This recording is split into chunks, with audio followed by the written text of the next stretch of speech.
राधे राधे दोस्तों, मैं तुलसी रस्तोगी आपके अपने चैनल में आपका फिर से स्वागत करती हूँ। आप सभी को नवरात्रों की हार्दिक शुभकामनाएं। माता रानी आपके घर में खुशहाली लाए और यश और धन और वैभव की कमी ना होने दे। आज हम कीलक स्त्रोत का पाठ सुनेंगे। कीलक स्त्रोत का पाठ दुर्गा सप्तशती के अंतर्गत किया जाता है। इस स्त्रोत का पाठ अनिवार्य रूप से दुर्गा कवच और अर्गला स्त्रोत के बाद किया जाता है। मैंने अपने चैनल में दुर्गा कवच और अर्गला स्त्रोत का पाठ भी सुनाया है। आप चैनल पर जाकर इन्हें सुन सकते हैं। तो चलिए कीलक स्त्रोत का पाठ शुरू करते हैं। मार्कंडे जी कहते हैं, विशुद्ध ज्ञान ही जिनका शरीर है, तीनों वेद ही जिनके तीन नेत्र हैं, जो कल्याण प्राप्ति के हेतु है तथा अपने मस्तक पर अद्र चंद्र धारण करते हैं, उन भगवान शिव को नमस्कार है। मंत्रों का जो अभिकीलक है अर्थात मंत्रों की सिद्धि में विघ्न उपस्थित करने वाले शाप रूपी कीलक का निवारण करने वाला है।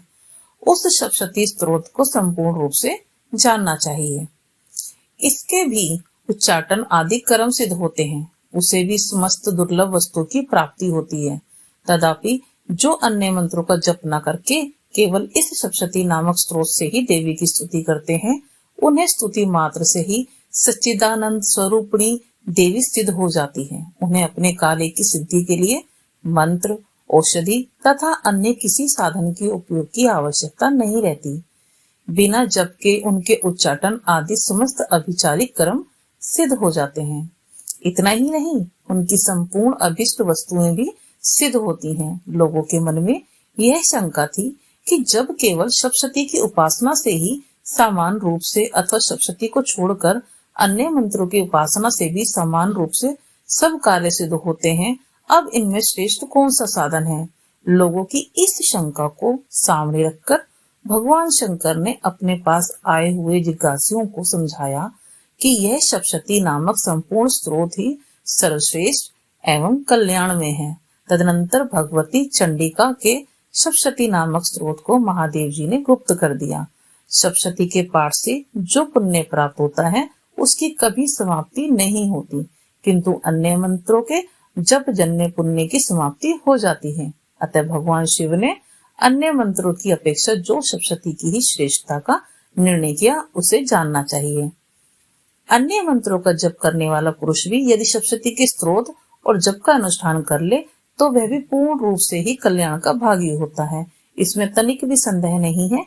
जो साधक कृष्ण पक्ष की चतुर्दशी अथवा अष्टमी का एकाग्रचित होकर भगवती की सेवा में अपना सर्वस्व समर्पित कर देता है और फिर उसे प्रसाद रूप से ग्रहण करता है, उसी पर भगवती प्रसन्न होती है, अन्यथा उनकी प्रसन्नता नहीं प्राप्त होती। इस प्रकार सिद्धि के प्रतिबंधक रूप कील के द्वारा महादेव जी ने इस स्त्रोत को कीलित कर रखा है।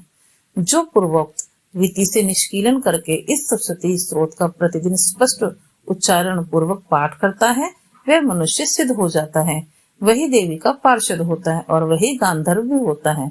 सर्वथा विचरते रहने पर भी इस संसार में उसे कहीं भी भय नहीं होता, वह अपमृत्यु के वश में नहीं पड़ता तथा देह त्यागने के अनंतर मोक्ष प्राप्त कर लेता है। अतः कीलन को जानकर उसका परिहार करके ही सप्तशती का पाठ आरंभ करें। जो ऐसा ही करता उसका नाश हो जाता है।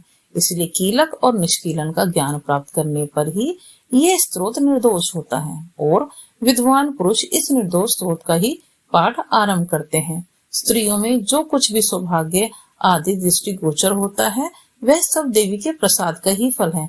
अतः इस कल्याण में स्त्रोत का सदा जप करना चाहिए। इस स्त्रोत का मंद स्वर से पाठ करने पर स्वर्ग फल की सिद्धि है, अतः उस स्वर से ही इसका पाठ आरंभ करना चाहिए। जिनके प्रसाद से ऐश्वर्य, सौभाग्य, आरोग्य, संपत्ति, शत्रुनाश तथा परम मोक्ष की भी सिद्धि होती है। जय माता की। दोस्तों, ये पाठ मैंने आपको कह सुनाया है। आप मुझे कमेंट करके बताएं और वीडियो को लाइक करें और शेयर करें। मैं मिलूंगी एक नई जानकारी के साथ। तब तक आप सभी को जय माता की। राधे राधे।